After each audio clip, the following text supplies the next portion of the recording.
what happens when instead of having a numeric predictor variable or independent variable, we have a nominal variable with two values. So x is nominal and binary. So that's the example. We have a group A and a group B. Could be a group that was a control group and versus an experimental group, or one gender and another gender. So the typical design that we use t-test, but we can use the linear model as well. So can we use the linear model? Yes, we can. But is it very different? How do we deal with the lack of a continuous variable? Well, it's not complicated. So we use here this same model as before. Y is a random sample from a normal distribution. The population is hypothetical population in which the values are normally distributed.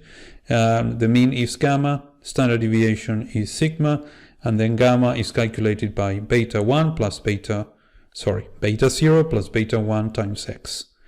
Now, we are going to make a tiny replacement, which is quite important actually, to replace A with 0 and B with 1. It could be the other way around, it doesn't matter. Whatever you decide, one of your groups will be 0 and the other 1. So when you've got a control group and an experimental group, then typically you use the control group 0 and the experimental group 1.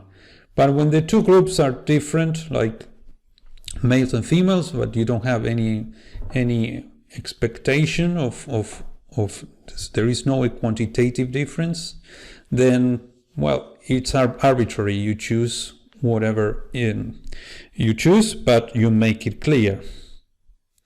Okay, so next step is looking at the linear model. Now here these values correspond to group A and these values correspond to group B. Now the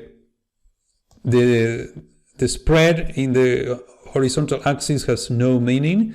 It's just that I jittered these values in order to be able to see them. Otherwise, if I don't do this, all the values will be in one converge, so you cannot see all the values.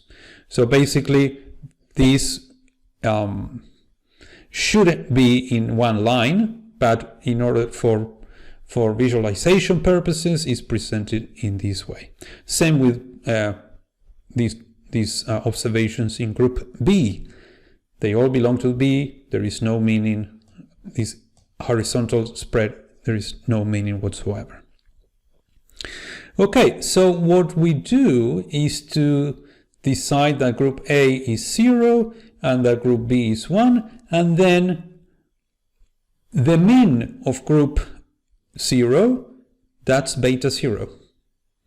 So beta 0 is the mean of the reference group, the group that we decided to put the number 0. And then beta 1 will be the increase from the mean of group A or 0 to the mean of group B or 1.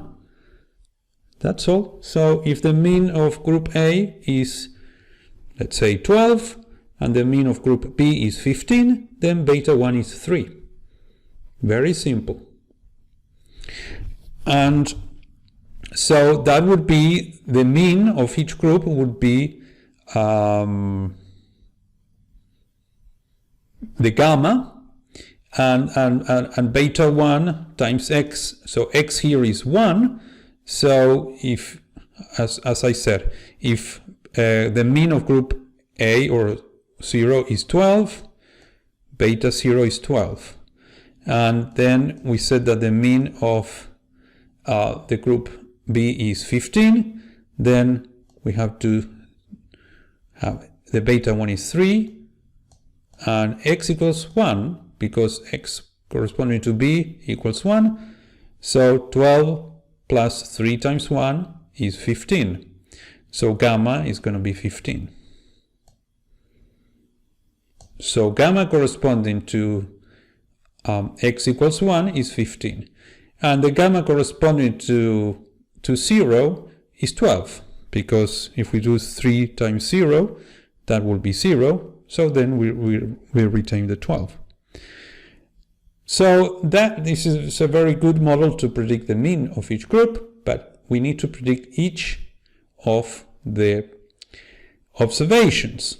So we've got gamma, that's very good, but all the observations, well, in the case of a numeric independent variable, we had infinite normal distributions. Here we have only 2.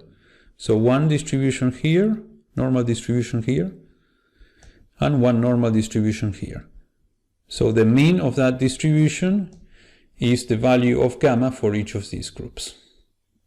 And that's very straightforward application of the linear model to cases in which the independent variable is nominal and binary.